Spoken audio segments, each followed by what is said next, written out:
திருச்சி மாவட்டம் துறையூர் அருகே 16 ஆண்டுகளுக்கு பிறகு பெரிய ஏரி நிரம்பி சாலைகளில் நீர் வழிந்து கொண்டிருக்கிறது. கூடுதல் விவரங்களை செய்தியாளர் வேல்முருகனிடம் கேட்கலாம். வேல்முருகன், அங்குள்ள தற்போதைய நிலவரம் குறித்து விரிவா சொல்லுங்க. துறையூரில்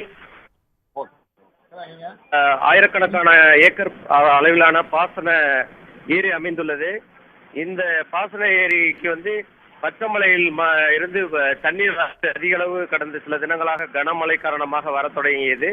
இதையடுத்து கடந்த 16 வருடங்களுக்கு பிறகு இந்த பெரிய ஏரி நிரம்பியுள்ளது. இந்த ஏரியிலிருந்து வழிந்து ஓடும் தண்ணீர் அப்பகுதியில் உள்ள சாலைகளில் ஆறு போல் ஓடுகிறது. இது மக்களை ஒருபுறம் மகிழ்ச்சியில் ஆழ்த்தியிருந்தாலும் அந்த ஏரியை சுற்றி வசிக்கக்கூடிய பொதுமக்களுக்கு மிகுந்த இடையூறாக உள்ளது. வீடுகளில் தாழ்வான பகுதிகளில் அமைந்துள்ள வீடுகளுக்குள் மழைநீர் புகுந்துள்ளது.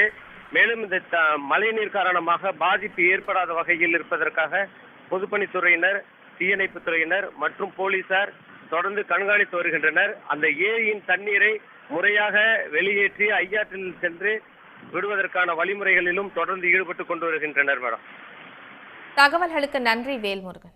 உடனுக்குடன் செய்திகளை தெரிந்து கொள்ள சன் நியூஸ் பெல் ஐகானை கிளிக் பண்ணுங்க.